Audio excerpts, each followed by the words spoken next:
حي على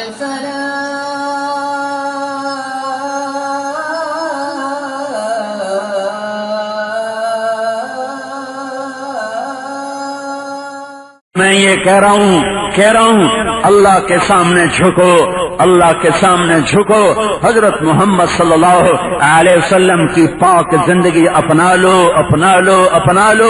اس سے بڑا پہلے محسن لاؤ، پھر اس کے خلاف چلو، اس سے بڑا کوئی احسان کرنے والا لاؤ، پھر اس کے خلاف چلو، اس کی زندگی سے زیادہ روشن کوئی زندگی دکھاؤ، پھر اس کے خلاف چلو، اس سے بڑا ہمدرد، اس سے بڑا مہربان، اس سے بڑا رونے والا، اس سے بڑا آنسو بہانے والا، اس سے بڑا خیر خواہ، اس سے بڑا درد مند، اس سے بڑا تڑپنے والا، اس سے زیادہ رونے والا مجھے کوئی ماں دکھاؤ، کوئی باپ دکھاؤ، کوئی مفکر دکھاؤ، کوئی دانشور دکھاؤ، کوئی مسلح دکھاؤ، کوئی ہادی دکھاؤ، کوئی راہبر دکھاؤ جو ایسا روئے کہ آسمان والا آنسو پوچھنے کے لیے جبریل بھیجے ہیں، جو ایسا روئے کہ آسمان والا آنسو پوچھنے کے لیے فرشتے بھیجے، جو ایسا تڑپے کہ عرش کے فرشتے بھی روئیں، جو ایسا روئے کہ آسمان کے فرشتے بھی روئیں، جو ایسا روئے کہ اللہ تعالیٰ کو بھی پیار آئے اور قرآن اتارے اور یوں بار بار سنائے فلا تذهب نفسك عليهم حسرات،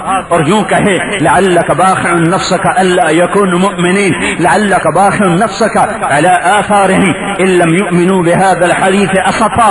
میرا نبی اتنا تو نہ رو کہ تو خود ہی مر جائے، اتنا تو نہ رو کہ تیری اپنی جان چلی جائے، اتنا تو نہ رو کہ تو آہیں بھرتا بھرتا مر جائے، ان کے غم میں ایسا تو ہلکان نہ ہو کہ تیری اپنی جان چلی جائے۔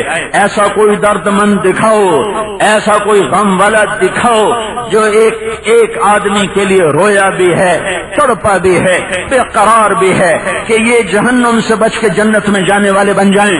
جو کافروں کے لیے رویا ہو، امت کے لیے کتنا رویا ہوگا۔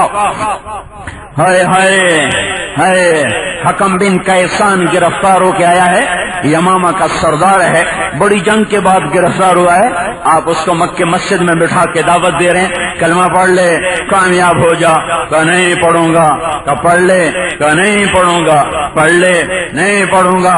عمر پیچھے سے بولے یا رسول اللہ یہ ایمان نہیں لائے گا، مجھے اجازت دیں میں گردن اڑاؤں جائے جہنم میں۔ آپ نے کہا حکم پڑھ لے، حکم پڑھ لے۔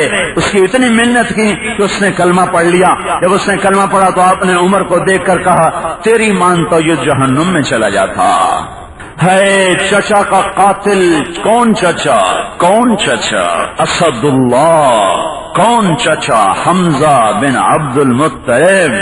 کون چچا؟ سردار بنی ہاشم۔ کون چچا جس کے ایمان لانے پر اسلام کو عزت ملی اور حرم میں پہلی نماز پڑھی گئی؟ کون چچا جس نے بھری محفل میں جا کر ابو جہل کا سر پھاڑ دیا کہ کسی میں ہمت ہے تو اٹھو؟ کسی آدمی کو جرت نہ ہوئی ابو جہل کا سر پھاڑنے کے بعد کوئی اٹھتا، وہ جری دلیر شاہ سوار، وہ اسلام کا بطل جلیل، وہ آج احد کی جنگ میں کیسا شہید ہوا ہے۔ اے ہے کیا ہے۔ آپ نے وحشی سے کہا میرا چچا تو بڑا شیر تھا، تیرے ہاتھوں کیسے مارا گیا؟ وہ کہنے لگا یا رسول اللہ حمزہ کو تو میں سوتے میں بھی وار نہیں، اتنا اس کا روب تھا، مجھے تو یہ کہا گیا تھا علی، حمزہ، محمد صلی اللہ علیہ وسلم رضی اللہ عنہما ان میں سے کوئی ایک قتل کر دے آزاد۔ تو ایمن بن عدی کو قتل کیا تھا حمزہ رضی اللہ تعالی عنہ نے، تو مطعم بن عدی نے کہا کہ تو ان تینوں میں سے ایک قتل کر آزاد۔ کہ مجھے پتا تھا آپ تک میں نہیں آ سکتا، پیرا ہوگا، مجھے پتا تھا حمزہ پر میں سوتے میں بھی وار نہیں کر سکتا، ہاں میں علی کو قتل کرنے نکلا تھا، علی کو، لیکن میں نے علی کو کہا میں وار کرتا ہوں چھپ کے غفلت کا۔ میں نے دیکھا علی کو، اس پہ وار نہیں ہو سکتا تھا کیونکہ وہ چاروں طرف اس جیسے تلوار گھومتی تھی ویسے نظر گھومتی تھی، وہ غافل نہیں تھے، ان کی تلوار کے ساتھ ان کی نظر بھی گھومتی تھی، تو میں نے کہا اس پر بھی میرا وار نہیں چل سکتا، تو پھر میں حمزہ کی تلاش میں نکلا، تو ان کو میں نے دیکھا ان کے دونوں ہاتھوں میں تلواریں تھیں اور وہ چاروں طرف سے بے خبر ہو کر آگے بڑھتے جا رہے تھے اور گاجر مولی کی طرح قریش کو کاٹتے جا رہے تھے، اور کوئی ان کے قریب آتے ہوئے ہر آدمی گھبراتا تھا، تو میں نے دیکھا یہ دونوں طرف سے غافل ہیں، ان پہ میرا وار چل جائے گا، تو میں ایک پتھر کے پیچھے چھپ کے بیٹھ گیا۔ وہ بڑھتے آئے، ایک کافر کہہ رہا تھا انہیں باندھ باندھ کے مارو، تو وہ انہوں نے کہا میری طرف ختنہ کرنے والی کے بیٹے، میں تمہیں بتاتا ہوں کیسے باندھ کے مارنا ہے۔ وہ پیچھے ہٹا، یہ آگے بڑھے، جب یہ آگے بڑھ تو میری زد میں آئے، لیکن میرا برچھا اٹھانے سے پہلے اتنی تیزی سے تلوار کا وار کیا تو اس کی گردن اڑ کے ہو گئی، اور ایسے تیزی سے تلوار اس کی گردن کے پار ہو گئی، یوں لگا جیسے تلوار کے اوپر خون کا کوئی نشان ہی نہیں، لیکن وہ میری زد میں آ گئے۔ میں نے برچھے کو اٹھایا اور نشانہ لگا کہ مارا، تو ان کے آنتوں کو چیرتا ہوا، کلیجے کو چیرتا ہوا پار نکل گیا، تو انہوں نے مجھے مڑ کے یوں دیکھا، جب مجھے یوں دیکھا تو مجھے لگا میری جان نکل جائے گی، میرے پر ایسا عروج طاری ہوا، لیکن اس کے ساتھ ان کو خون کی الٹی آئی اور وہ گرے اور ابا ہمارا کی آوازیں آئیں، تو میں وہاں سے بھاگ گیا، مجھے پتا تھا میرا برچھا وہ ایسے نہیں جاتا۔ پھر اس کے بعد جب وہ شکست ہو گئی تھی اور مسلمان منتشر ہو گئے تھے، پھر ہندا کا داؤ لگا، وہ آئی اور اس نے آ کے ناک کاٹ دیا، کان کاٹ دیے، سینہ چیر دیا، کلیجہ نکال کے چبایا، پھر چبایا نہیں گیا، پھینک دیا۔ سبحان اللہ، واہ واہ واہ واہ، اللہ کے نبی کو بتایا گا یا رسول اللہ ہندا نے حمزہ کا کلیجہ چبایا، کیا کہا اس بدن پہ جہنم حرام ہے جس کے اندر حمزہ کے جسم کا کچھ حصہ چلا گیا۔ یہ سبب ہے ہندا کے ایمان لانے کا، وہ ہندا جو پورے جوبن پر تھی کفر میں، عہد میں، نحن بنات طارقی نمشی علی النمارق والمسك في المفارق والدر في المخالق ان تقبلوا نعانقی اور تدبروا نفارقی فراق غیر غامقی۔ یہ شعر پڑھ کے کفار کو ترغیب دے رہی تھی، حملے کرو، وہی ہندا ہے جس نے کلیجہ چبایا، اس کی الٹی اس کو سیدھی پڑ گئی، اس کے اندر میں کلیجے کا ایک ٹکڑا گیا، یہی ٹکڑا ایمان کا سبب بنا۔ میرے نبی نے فرمایا جس پیٹ میں حمزہ کے جسم کا کچھ حصہ چلا گیا اس پہ آگ حرام ہے جہنم کی۔ مکہ میں ایمان لائیں اور کافرات سے نکل کر صحابیات کا مقام پایا ہے۔ آپ نے کہا حمزہ کدھر ہے؟ جنگ ختم ہوئی، حمزہ کدھر ہے؟ ایک آدمی نے آ کر بتایا جی وہ کیکر کے نیچے ہیں، آپ خود چل کے ملاحظہ فرمائیں۔ آ کے دیکھا کلیجہ چیرا ہوا، چبایا ہوا، سینہ چیرا ہوا، ناک کٹا ہوا، کان کٹے ہوئے، تو آپ ہچکیوں کے ساتھ روئے اور پھوٹ کے روئے، اور ایسا روئے کہ کبھی ایسا رونا نہیں روئے۔ اللہ نے آسمان سے جبریل اتارا کہ میرے حبیب نہ رو، میں نے حمزہ کو عرشوں پہ لکھا ہے حمزہ تو اسد اللہ و اسد رسولہ۔ پھر آپ خاموش ہوئے، پھر آپ نے حمزہ پہ 70 دفعہ جنازہ پڑھایا، 70 دفعہ جنازے آتے تھے، پڑھ کے اٹھا دیے جاتے تھے، حمزہ کا جنازہ پڑا رہتا تھا، 70 مرتبہ نماز جنازہ پڑھی۔ اور پھر جب مدینے میں تشریف لائے تو آل ہاشم تو تھے نہیں، آل رسول تو مہاجر بن کے مدینے میں نہیں آئے تھے، حمزہ تھے، علی تھے، عقیل تھے، بس سارا خاندان تو مکے میں تھا۔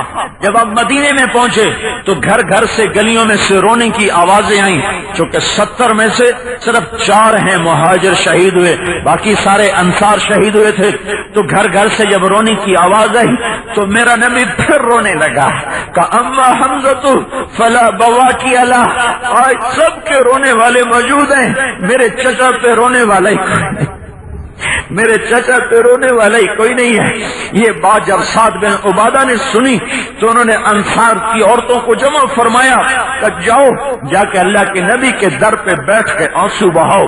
تو پورا مجمع ابھی نوحہ ابھی حرام نہیں ہوا تھا، اس سے پہلے کی بات ہے، ایک عورتوں کا وفد اللہ کے نبی کے دروازے پر آ کر بیٹھ کر انہوں نے جو چیخ و پکار شروع کی تو آپ نے باہر نکل کے فرمایا کیا ہوا؟ کہا ہم حمزہ پہ رونے آئی ہیں، کہ جاؤ چلی جاؤ، حمزہ تمہارے رونے سے مستغنی ہو چکا ہے، جاؤ چلی جاؤ اپنے گھروں کو چلی جاؤ۔ یہ درد اور یہ غم تھا جس نے اس چچا کو قتل کیا، اس پر کیسا درد ہوگا؟ جب مکہ فتح ہوا تو آپ نے کہا جہاں وحشی ملے قتل کر دیا جائے، جہاں وحشی ملے قتل کر دیا جائے۔ وحشی بھاگ کے طائف چلا گیا، اب جان کے لالے پڑ گئے۔ کسی نے کہا کلمہ پڑھ لے، جو کلمہ پڑھے اسے کچھ نہیں کہتے ہیں، جو کلمہ پڑھے اسے کچھ نہیں کہتے ہیں۔ تو وحشی طائف سے چلا، منہ ایسے چھپایا ہوا، صرف آنکھیں نظر آ رہی کہ کوئی پہچان کے مجھے قتل نہ کرے، اور مسجد نبوی میں داخل ہوا ہے۔ اللہ کے نبی یوں بیٹھے ہوئے تھے، نیچے گردن کر کے کسی سوچ میں تھے، تو سامنے آ کر یوں سے نقاب کو یوں ہٹایا کہ اشہد ان لا الہ الا اللہ و اشہد انک رسول اللہ۔ تو ایک دم آپ یوں اٹھے، آپ نے نہیں پہچانا، کیوں ہوئے یہاں کیوں ہوئے؟ تو صحابہ ایک دم کھڑے ہوئے کہ یا رسول اللہ، واش واش، ٹھک ٹھک ٹھک ٹھک، تلواریں نیام سے نکلنے کی آوازیں، ہر ایک کی تمنا کہ میں قتل میں سبقت کروں۔ تو آپ نے کہا دعوہ، پیچھے ہٹ جاؤ، لاسلام رجل واحد احب الی من قتل الف کافر، ایک آدمی کا کلمہ پڑھ لینا مجھے 1000 کافروں کو قتل کرنے سے زیادہ محبوب ہے۔ پھر آپ نے انگلی کا اشارہ کیا، وحشین انت، تو وحشی ہے؟ میں وحشی، اقعد، بیٹھو، سامنے بیٹھا۔ پھر آپ نے کہا میرا چچا تو شیروں جیسا شیر تھا، تیرے ہاتھوں وہ مارا کیسے گیا؟ پھر اس نے یہ سارا قصہ سنایا۔ جب یہ قصہ سنا، 7 سال ہو چکے اس واقعے کو، 7 سال، تو آپ کی آنکھوں میں پھر آنسو رواں ہو گئے، پھر آپ کی داڑھی آنسوں سے تر ہو گئی۔ پھر آپ نے کہا ویحک غیب عنی وجہک، ویسی میرے سامنے نہ بیٹھا کر، میرے چچا کا غم تازہ ہو جاتا ہے، میرے سامنے نہ بیٹھا کر، جس کو دیکھنا بھی گوارا نہ تھا اس کو بھی جنت کا وارث بنا دیا۔ یہ وہ نبی ہے، یہ وہ رسول ہے جس نے پتھر کھائے دعا دی، جس نے دکھ جھیلے دعا دی۔